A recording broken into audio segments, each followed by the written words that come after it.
Today, we're going to be doing a rapid-fire run-through of what is new for Zoho CRM for everyone. We decided to make this video as this is essentially getting pushed out to everyone here over the next couple weeks. You still do have the ability to roll back to the old UI, but I thought this would be a good one to get in front of you. So with that, let us jump right on in. So most important thing to keep in mind with CRM for everyone is that this is mostly just a cosmetic change, right? It is some adjustments to where certain things are in the UI, but will not have any effect on functionality. So those workflows, automations, reports, dashboards, all of those are going to be staying exactly the same.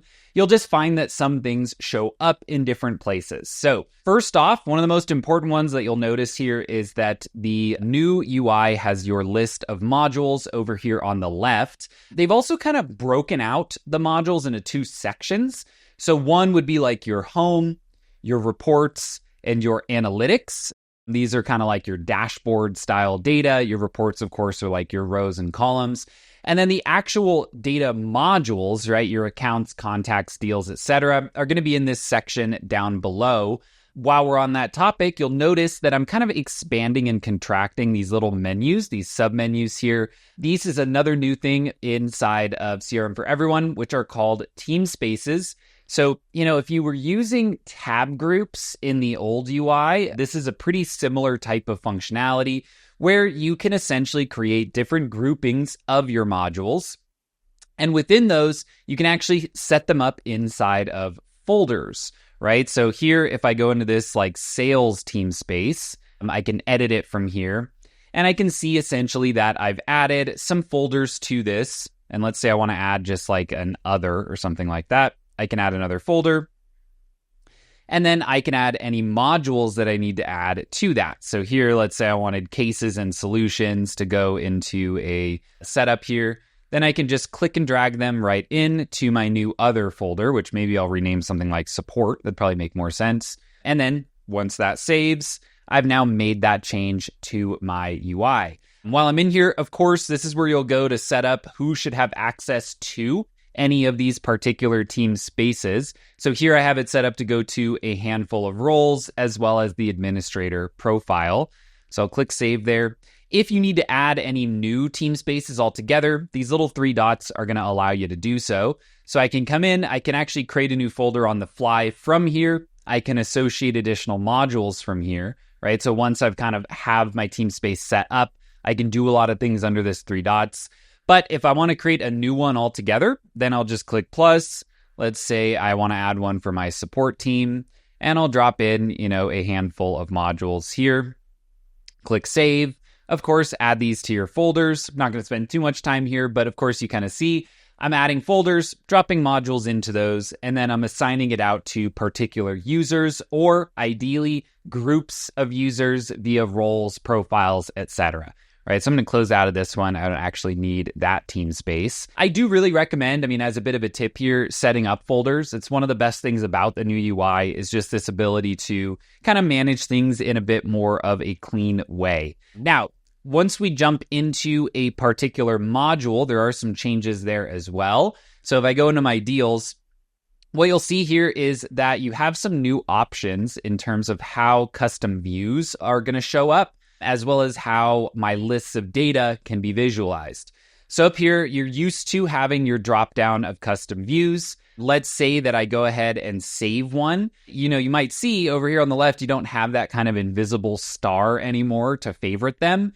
You'll now go over to the right and click on pin, and that will essentially add it to your list of favorites up here at the top, right? So I can just pin as many of them as I would like. Makes it a little bit easier, honestly, to toggle between them. So if you have 4 or 5 views that you find yourself using all the time, I actually do kind of like just having them one click away rather than going into the drop down and then going down from there. You'll also notice a couple differences in just the UI on this page. So up here at the top, you can now see your sort. This can always still be done by just going into a particular column here. But if you do want to set it up here, you can jump into your sort options. Let's say I want to add them by, something like stage and do those ascending or descending. You can do that via this sort button or just via the columns. Our filters over here on the left work the same as they used to, right? These are like your quick filters that stack on top of whatever the filter of your custom view is. So these going to work exactly how they used to. You'll also notice up here in the top left, you've got a lot more options in terms of how you can actually set up this data to look when you enter into a particular module. One of the cool things there that I'll highlight is the ability to actually create some charts to see this. So if I wanted to see like my deals by stage, I can do that. Here, of course, you'll want to sort them accordingly. You can also set them up to look at your data in different types. So I can look at bars, pies, donuts, etc. Really, again, this is just pulling from what you'll see inside of the analytics section of CRM. So kind of a useful way just to be able to toggle into this. Of course, these are going to stack with your filters. So main thing here is really just figuring out exactly what types of bars and groupings you would like. You can also add multiple here. So if you want to do like a 2-bar stack, you can see that. So pretty flexible, honestly, in terms of your ability to visualize data. I do recommend as you jump into CRM for everyone, going through some of these new ones and determining what is going to be useful for you. Now, before we move on, I do want to ask if you're finding the video useful so far, please be sure to like and subscribe down below. Leave me a comment with any questions that you found so far in the video and any requests for future videos, and head on over to Zenatta.com and click on book a meeting if you'd like to talk about how we can help you with your Zoho implementation. Let's get back to it. A couple highlights. A lot of people are liking grid view. This essentially allows you to edit most of these fields just from the list itself. So that's kind of a nice one without having to go into sheet view. You've also got things like timeline view, which is essentially where you will define some type of start and end date. And here, I think by default, it's looking at created time versus the closing date of any of your deals. Kind of useful for tasks as well, creation time versus due dates. You've got a lot of these in here. We're not going to go through all of them. One of the cool things here is that they do also support more canvas view options for the list view. I think that's under, your table and your tile view are both going to be essentially set up via Canvas, which is Zoho's visual design tool that essentially lets you drag and drop elements from those modules wherever you would like them on the page. So I would give that a try. Probably a V2 or a V3 thing. You don't need that right out of the gate, but it is quite useful just to be able to visualize things how you would like.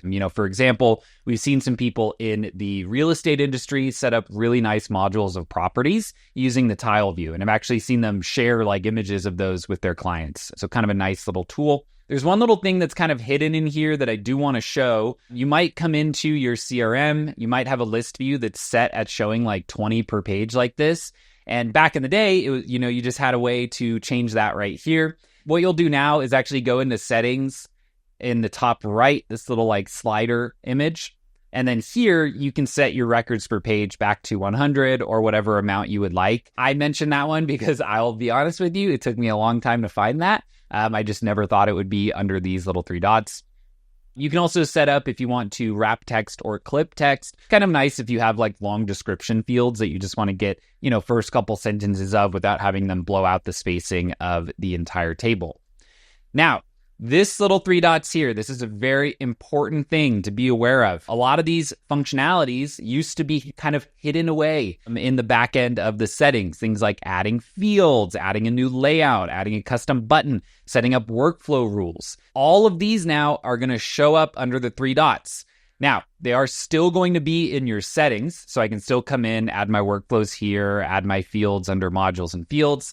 But I mention this because there's probably a lot of people viewing the video right now that have a lot of their users set up in what's called the standard profile. This is a profile that comes out of the box with Zoho CRM. And basically, if someone is a standard user, let me scroll down in the options here, what you'll find is that they can actually set up workflows and set up lots of different automations. They can add custom fields, right? They can essentially go into the back end of the system and do customization. Now, you're thinking, well, I've had my users as standard for a long time, and they've never gone in and added a workflow that I didn't want them to add. The reason for that, honestly, is probably as simple as those settings were hidden back here under the workflow automation, under the little settings cog in the top right. Now, those are going to be right here. So I would strongly recommend going into your system, setting up a profile here, and you can just clone standard. and then jump down to the bottom and turn off all of those options around managing automation, setting up cadences. You'll leave things like email turned on if you want people to be able to integrate their email. But really, most of these down here below, you should just go in and turn off, because there's no reason that a day-to-day user needs to be able to add like a workflow automation to the system. It's just not necessary, and you don't want things getting added that aren't actually going to be necessary or useful for your system. Now, last thing I will mention here is this new functionality called a team module. You're probably very familiar with custom modules if you're somebody that watches this channel. And that's essentially just creating a custom object inside of CRM. Those then get permissioned to particular teams. Team modules are a little bit different in that essentially this is a module that is specific to an individual team space. There's a kind of sequence of things that make team modules relevant. I will tell you, they haven't come up too much for us in terms of implementing Zoho so far. A lot of the times we're still just using custom modules. A team module works the same exact way as a custom module. The main difference is in some of the permissions. So you can actually come in and allow for some more granular permissions for team modules. So here, if I go into this onboardings module, which is set up for teams, they essentially have a set of additional permissions that come in. Basically what this is that you can have somebody who's not an administrator in the system as a whole, but essentially has administrator-like functionality inside of a particular team module, right? So like maybe this is your, customer service director, and it's like, hey, you can't go monkey around in leads, but you can essentially do whatever you want inside of your modules that you kind of own in your space. The other side of it here is this requests option, my requests. You'll see that on the homepage. You might notice I skipped over it in the top left. A request is basically like a pre-record. So it's a record that hasn't really been created yet, but it's been submitted, where if it is approved, it gets added to the formal module data. I'm going to be totally candid with you. I do not understand an individual use case where I would ever use one of these. I guess the benefit could be a scenario where maybe you have some type of access for people outside of a team. So maybe you've got your support team and you want them to have full access to like the cases module, but then you want to allow people that aren't a part of that team to like pseudo create a record into it that then gets into the queue for that team to process. I'll tell you, most of the time, I just manage that in a module with like statuses and options there, but you might find some use for that. If what I just ran through makes a bell ring in your head, do feel free to give it a try. But, for most cases, we've just found ourselves using the standard custom modules and then setting up roles and profile permissions accordingly. Last couple things here that I will highlight just in terms of UI changes. Search records back up here to the top right. For those who've been using CRM for Everyone for a while, you remember the dark days where search was like a tiny, tiny little icon down in the bottom left. That's been moved up to where it should be in the top right.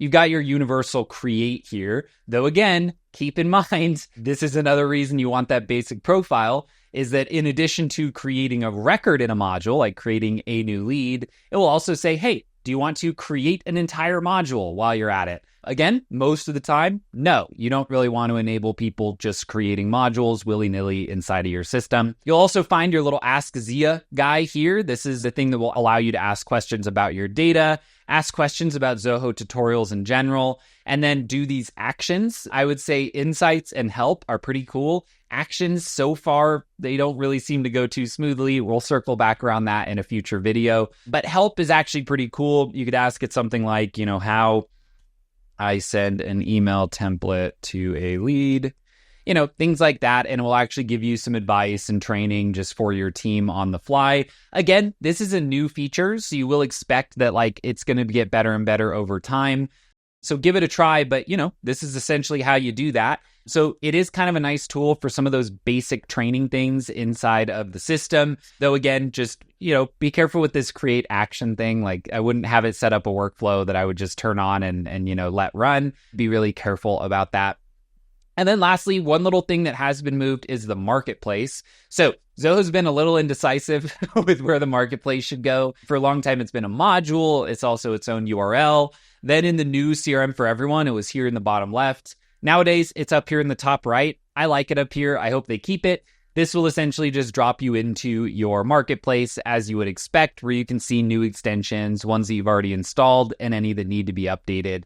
Of course, your settings is still the little cog, and nothing really changes too much in here because, again, CRM for Everyone is really just a front-end UI change, so all of your settings options are going to stay essentially the same, other than just the differentiation between a team module and an org module. With that, I think we're ready to wrap up here for today. My goal was just to do a rapid-fire run-through of where everything lives in the new UI, so I do really hope that this was helpful. If it was, be sure to like and subscribe down below. Leave me a comment with any questions or additional video requests, and as always, head on over to Zenatta.com and click on Book a Meeting if you'd like to talk about how we can help you with your Zoho implementation.